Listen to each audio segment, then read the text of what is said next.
Центарот за социјални иницијативи Надеж над 2 децении спроведува различни проекти, претежно за социјално ранливите категории. Тука нашата телевизија дојде во центарот, каде што директно од вас ќе се запознаеме за какви проекти станува збор. Ево најпрвен ќе започнеме со Александра Ефремовска. Би ја запрашал како ја гледате состојбата со дечињата од социјално ранливите категории, како се носи системот и со какви проекти вие конкретно помагате на оваа категорија граѓани? Така. Децата од социјално ранливите семејства најчесто се наоѓаат во позиција каде што имаат потреба од дополнителна поддршка, како образовна, така и во делот на социјализација и интеграција. Тие најчесто се деца кои што потекнуваат од семејства кои што се со низок социоекономски статус, дисфункционални семејства и семејства каде што родителите или старателите немаат доволно образовни капацитети за да го следат образовниот напредок на нивните деца. Сето ова сега што го споменавме дополнително има влијание врз почетната позиција на еднаквост при уписот на децата во училиште. Исто така влијание има и тоа што нашиот образовен систем се уште нема задолжителна предучилишна програма со која што би се обезбедила еднаква можност на секое дете за успешен почеток на задолжителното основно образование. Во тој дел нашата организација цврсто верува и прави напори да обезбеди подготвителна воспитно-образовна програма на децата од 4 до 6 години на територија во општина Шуто-Ризари. На тој начин би се обезбедила, односно обезбедуваме еднаква и подобра почетна образовна подготвеност на децата од социјално ранливите семејства за подобар и поуспешен почеток на нивното образование. На како оди тој процес, е како класична настава во училиштата или пак? Не е класична настава. Она што ние во нашиот центар го реализираме, односно работата во нашиот едукативен центар, е тоа што реализираме и даваме неформална образовна поддршка на децата кои што се веќе во образовниот процес, преку индивидуална и групна работа со децата. Едукаторите, стручниот тим реализираат програми преку насочени едукативни и креативни активности кои што истите се прилагодени на потребите на корисниците, односно децата. Тука исто така се вклучуваат и активности за социјализација и нивна интеграција, но исто така имаме и советодавни информативни состаноци, средби со родителите, со старателите, младите и луѓето од оваа локална заедница, односно Шуто-Ризари. Да, го гледате интересот сите овие години за ваквите проекти, има ли интерес посебно од родителите за да... Секако, да, интересот е голем и некој пат како невладен сектор се соочуваме со прекини на проектите. Тие прекини тешко се прифатени и од страна на децата и од страна на родителите, бидејќи нашата поддршка е голема и потребна. Да, колку помага државата во овој поглед, затоа што сепак пред се државата треба да обезбеди квалитетно образование и предучилишно образование, меѓутоа и училишно? Помага државата, имаме одреден систем каде што се дава, се разбира, поддршка на децата и се разбира, како што напоменав на самиот почеток, поддршката на овие семејства е од големо значење како за детето, така и за семејството. Да преминеме на она што е актуелно со господја Марина Бојанова. Дали какви активности имате со дечињата овој период? Така, како што кажа и колешката Александра, ние од самиот почеток, од своето постојање на организацијата, работиме со ранлива категорија на деца, конкретно деца со низок социоекономски статус.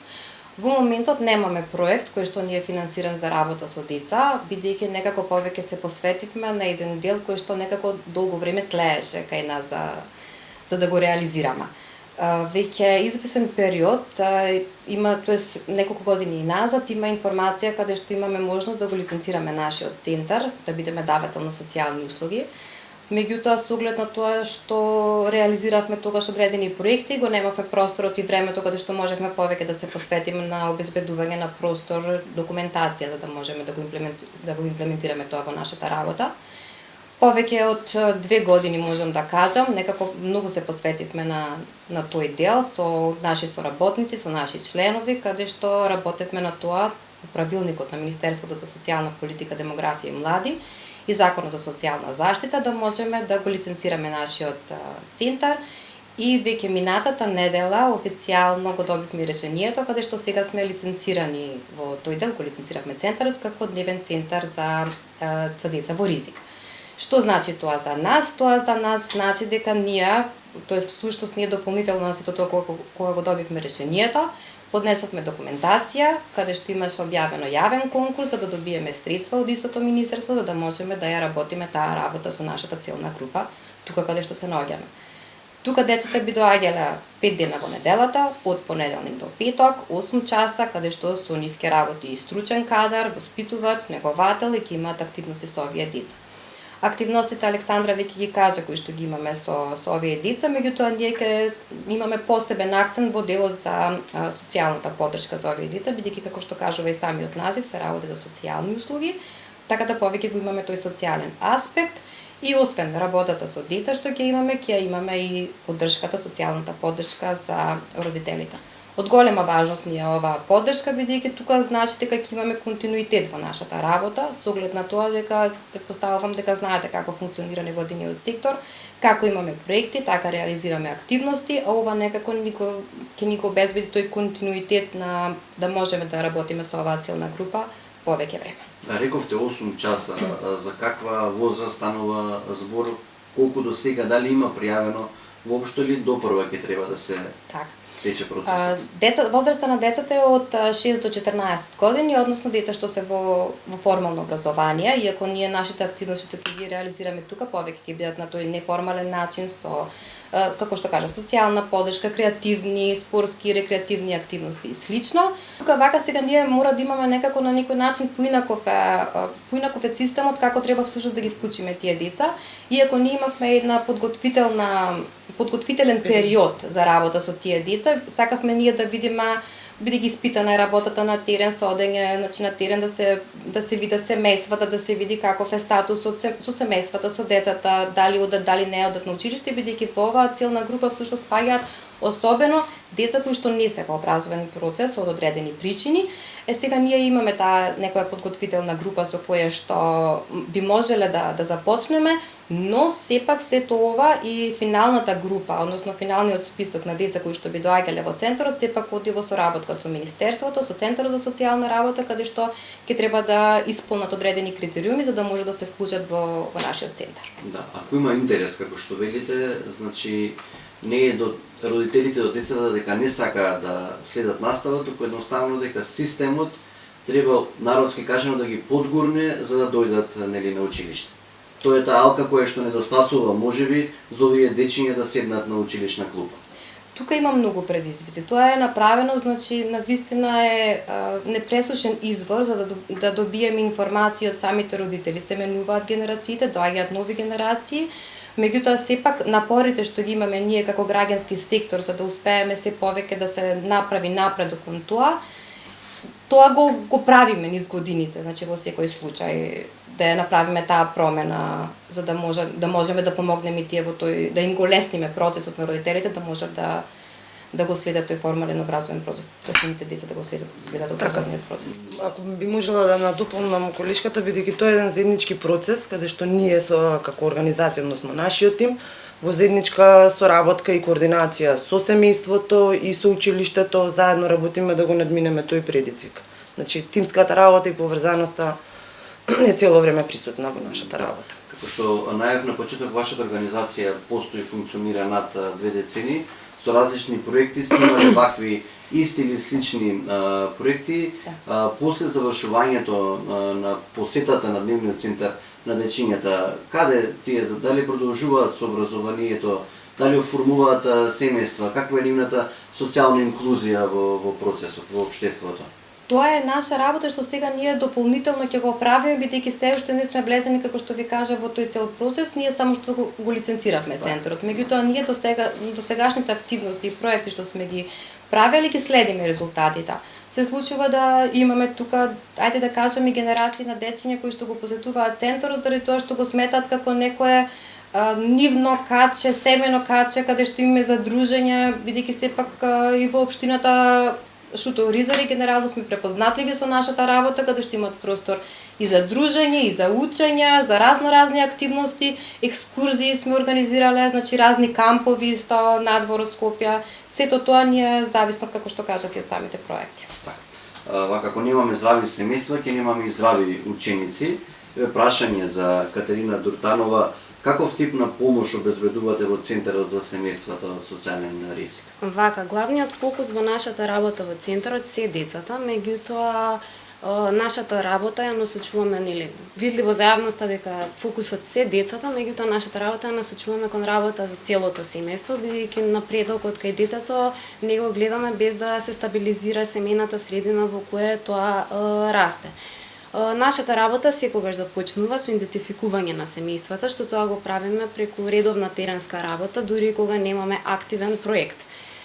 Потоа започнуваат низа на индивидуални разговори, каде што градиме меѓусебна доверба помеѓу нас и семејството, каде што низ овој процес ги идентификуваме нивните потреби, меѓутоа и потенцијали, бидејќи секое семејство е различно и, што би рекла, си носи своја животна приказна за себе која е уникатна.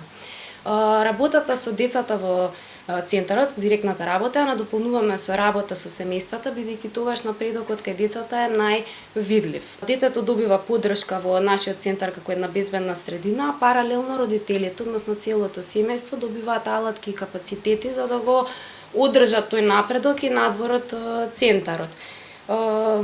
Нашиот тим, поддршката која што ја дава на семејствата, ја пружа низ различни начини, се манифестира преку психосоцијално советување, јакнење на родителски капацитети, упатување, информирање, насочување кон институции, организации, асистенција при пополнување на барања за некакви права и услуги кои им следуваат, меѓутоа се насочуваме и кон поддршка при вработување на родителите и за јакнување на некакви животни вештини кои што често пати ги правиме низ различни работилници во зависност од проектите кои ги реализираме. И токму затоа напредокот не го гледаме како еден брз резултат, туку процес кој често пати знае да биде долг. Меѓутоа секој мал напредок е и за супер и за семејството. Што значи тоа? Кога семејството ќе стане поактивно во заедницата, посамоуверено, со поголема самодоверба, родителите се повклучени во животот на своите деца, се работело на превенција од некакви социјални проблеми, рани детски бракови и слично. И тоа е она што нас не мотивира да продолжиме понатаму. Еве се помага на социјални ранливите категории од различни генерации. Следно прашање до Весна Бојаджевска. Може да ни кажете неколку збора за проектот Безбеден простор за зајакнување диалог на младите роми? Како што кажа моите колешки, они збореа за децата кога се на таа возраст, нели, од предшколска до завршување на осмолетката. Меѓутоа, ние не застануваме тука со работа, понатаму продолжуваме да работиме и со младите кои ќе проложат средно образование, па и на факултет. Сега од 1 јануари имаме нова интересна иницијатива, формирање на безбеден простор за јакнење диалог на младите роми во Шуто-Оризари. Тоа е едноставна идеја, каде што сакаме да направиме простор, каде што млади и девојки и момчиња од 15 до 26 години слободно ќе доаѓаат, ќе се дружат, ќе разговараат и ќе сакаат да разговараат за се она што нив ги засега, без притисок, без страв, без осуда.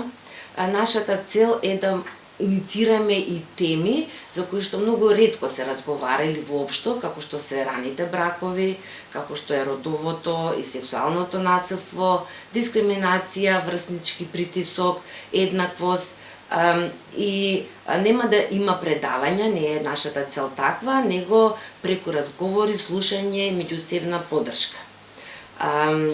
Ние целта со ова место е да им помогнеме на младите да видат дека не се они сами и дека заеднички можат да направат некакви промени во заедницата.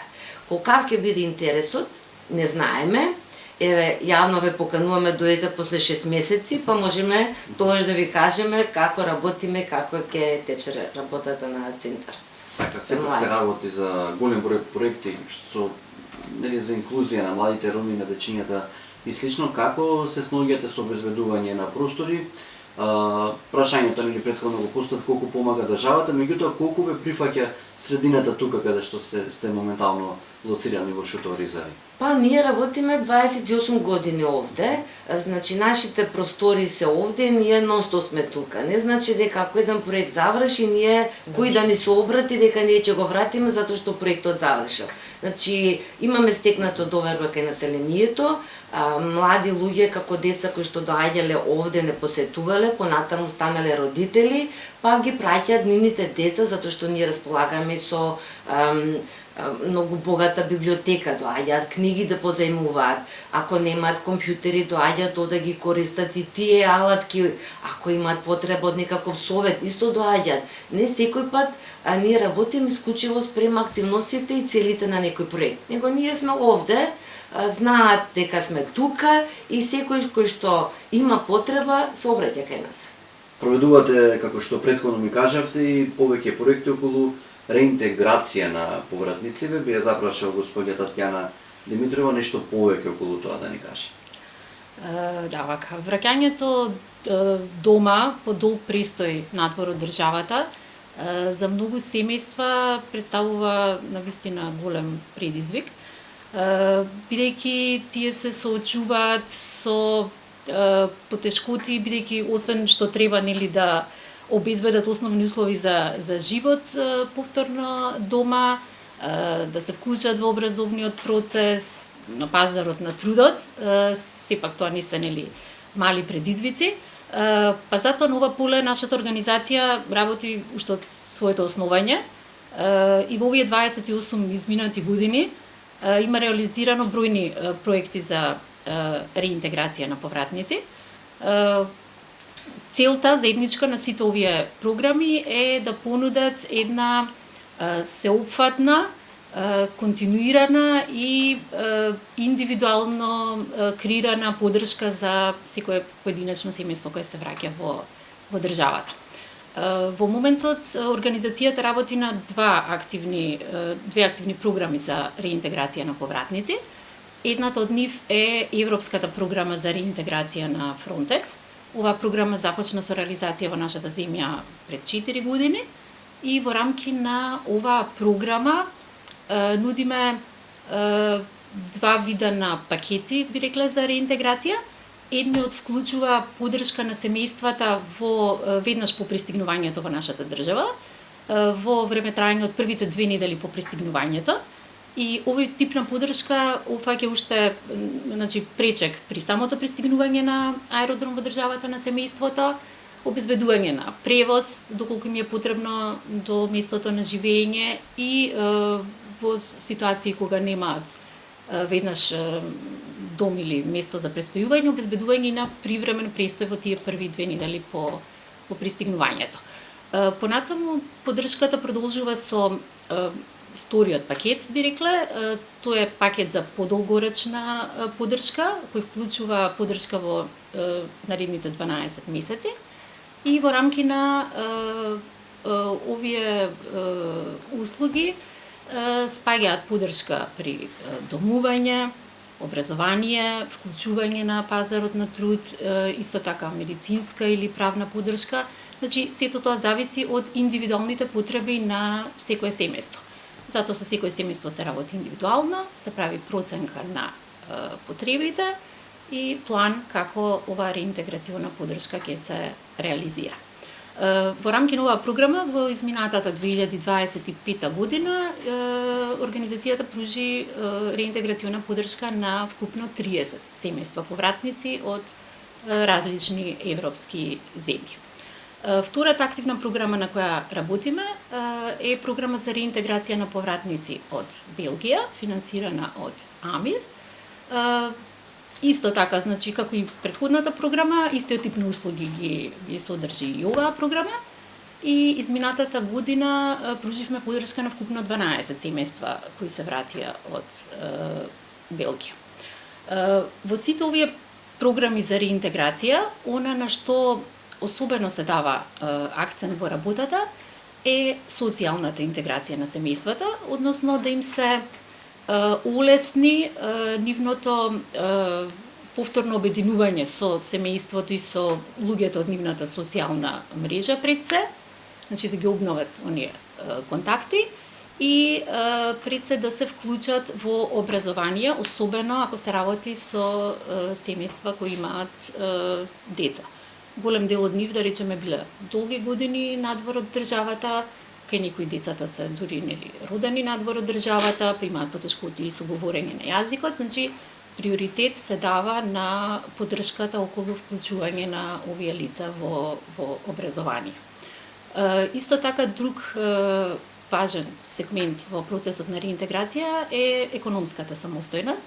Секако, значи, откако лицата ќе пристигнат, ќе се вратат во Македонија, се работи со секое семејство поединечно на можностите како тие што побрзо да се вклучат на пазарот на труд.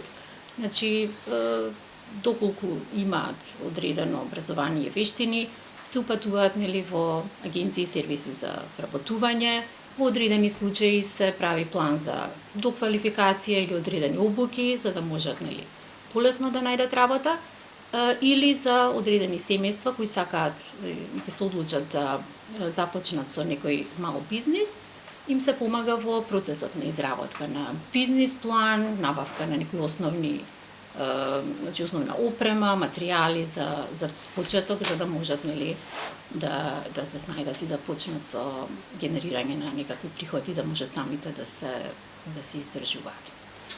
Така. Благодарам за исцрпниот одговор. Сега освен проекти кои што ги спроведуваат за социјално ранливите категории, спроведуваат и проект за заштита на животната средина. Чинам ова прашање во сите сегменти мора да се помеша со оглед на тоа каква ни е состојбата на еколошки план, па би ја запрашал Марина Бојанова нешто околу тоа да ни каже. Така, кога договаравме за оваа репортажа и едно од вашите прашања беше како сега со овој проект некако ја нема поврзаноста со нашата работа. Меѓутоа, можеби така изгледа навидум, не е баш така кога ќе се знае целата цел што имаме всушност со самиот проект. Проектот Заеднички за зелено застапување за заштита на животната средина, или накратко ние што си го велиме ЗЗЗ, започна на 1.12.2023 година, а ќе трае до 30 септември 2026 година, значи скоро 3 години. Тоа е проект кој што го правиме партнерски, значи Центарот за младински активизам КРИК е носител на самиот проект, ЦС и НАДЕЖ, значи ние и Сдруженијето на социјални работници на Македонија сме партнери во самиот проект кој што е финансиран од Швајцарска амбасада преку програмата на Civica Mobilitas. Оно што кажав дека е малку чудна самата поврзаност социјална заштита, социјална работа, тоест и животна средина, е тоа што ние сакаме да ја пилотираме зелената социјална работа. Всушност тука да видиме холистичка перспектива која што се стреми кон благосостојбата на луѓето и колку е важна животната средина, колку се важни климатските промени и имањето на здрава животна средина за сите, особено тие што се најранливите. Тука е таа наша поврзаност со социјалната работа, особено ние водиме евиденција во смисла на работата со најранливата категорија. Ние како здружение работиме со ранлива категорија, со акцент на роми. Сдруженијето на социјални работници ги имаат сите тие стручни работници како членови во своето здружение и Центар за младински активизам КРИК ги имаат младите и ги имаат лицата со попречност. Значи тука некако е нашето врзување во целата оваа работа. Во текот на овој период, значи од самиот почеток до сега, ние имавме неколку активности. Првата активност ни беше акцијско истражување, кое што всушност на крај доведе до една национална анализа, бидејќи нашите активности конкретно за овој проект се активности кои што се реализираат на ниво на цела Македонија во сите 8 плански региони. Како што кажав, акцијското истражување како активност во него имаше повеќе подактивности. Имавме фокус групи, имавме тркалезни маси, имавме интервјуа со засегнати страни и она што, да кажам, некако сме многу горди, имавме акцијско истражување, тоа е теренско истражување со над 1200 примероци, па ќе кажам на ниво на цела Македонија. Националната анализа како производ е веќе готова, веќе е значи може и да се види, може да се прочита со над 100 страници, конкретно бидејќи ги има сите тие предизвици, проблеми во кој регион со што се соочуваат како проблеми слично. Објавена на нашата веб страна, имаме проектна интернет страница на 4 јазици, на македонски, на англиски, на албански и ромски јазик, што често и литература на ромски јазик генерално не многу постои, меѓутоа ние сакавме конкретно за овој проект со оглед на тоа дека работиме со таа целна група, да имаат нешто блиску и за себе на некој начин. Како што кажав, ние имаме активноста што ја кажав како проект на интернет страница. На таа интернет страница веќе ги аплодираме, ги поставуваме сите проектни активности кои што ги имаме. Исто е интерактивно, бидејќи постои еден дел каде што може да се пријави проблем, каде што може да се контактира, може да се предложи некоја иницијатива која што би ја имале, независно од целна група и независно од возраст. И тука може, например, има корелација поврзана и со општините, и со ние како здружение што работиме на самиот проект, и нормално и со носителот на самата програма. Друга активност од прилика, значи минатата година исто имавме обучено над 80 стручни работници, даватели на социјални услуги, имавме од општини, од граѓански организации, 80 лица, кои што добија обука зелено застапување за зелена социјална работа, зелена младинска работа на некој начин, каде што понатаму тие се обучени за да можат да го внесат целиот овој поим, бидејќи како што кажав, ние го пилотираме овој поим, ајде да кажам кај нас на нашето поднебие, иако веќе нели постои па за нешто како што сакаме да кажеме и ние да сме први во некој дел како пилотирање. И понатаму самите групи кои што беа учесници на самите обуки има можност да се пријават, да прават одредени иницијативи на национално ниво, групи кои што беа составени од еден ментор и двајца иницијатори, и очекуваме сега во моментот ние планирањето и подготовка на над 30 иницијативи на национално ниво, каде што ги земаме сите тие одредени проблеми кои што претходно беа и воочени со самата национална анализа. Понатаму, бидејќи уште половина година некаде ќе трае овој проект, значи предвидуваме уште и работилници за целни групи, зависно каде ќе се спроведа, со која целна група ќе се работи, и на крај заокружуваме со регионални зелени каравани, каде што ќе се ги промовираме нашите резултати од самиот проект. Како последно прашање до Весна Бојаджиска, кои се други проекти сте ги спроведувале, ќе ги спроведувате, дали најчесто се работи за проекти токму за социјални релевите категории на граѓани?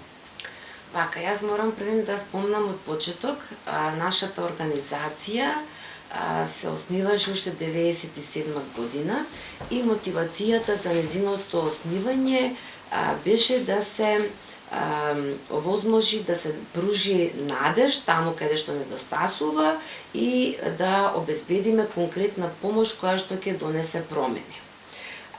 Овој наш пристап некој ќе рече предизвикува зависност од помош. Меѓутоа, напротив, ние не сакаме да им помогнеме на луѓето самите да се снајдат. Ние работиме на стекнување искуства, вештини, самодоверба, а не даваме конкретна подршка. Во текот на 28 години имаме реализирано многу проекти, дали работа со деца, со млади, со семејства, еколошки проекти, подршка на студенти, подршка на средношколци, значи секаде кај што сме сметале дека има потреба од наше вклучување и подршка, тоа сме работеле. Можам да кажам со гордост дека нашата организација од текот на сите овие години растеше заедно со заедницата, и нашите резултатите од нашата работа се видливи и мерливи. Имаме директна помош дадено на преку 6000 деца, повеќе од 2000 млади, над 5500 семејства и можеби преку 1000 повратници од Македонија. Сега овие резултати не се многу значени за нас како бројка. За нас е позначајно кога млади луѓе кои како деца доаѓале во нашата организација, сега ќе ги видиме дека тоа се активни граѓани, вработени, успешни родители кои што ги помагаат своите деца и покажуваат дека образованието е многу битно. Нормално дека предизвици понатаму постоја, дека ние понатаму ќе работиме, затоа што социјалните проблеми се комплексни, не може да се сменат за една ноќ. Ради тоа ние и соработуваме со многу институции, со многу други здруженија, како центрите за социјална работа, училиштата пред се, соработуваме со локалните самоуправи, соработуваме со здравствени институции. Значи, ако сакаме заеднички да направиме промени, тоа го можеме, нели, само ако заедно и се здружиме. Ви благодарам за разговорот, успешна работа, успешна година. Благодариме.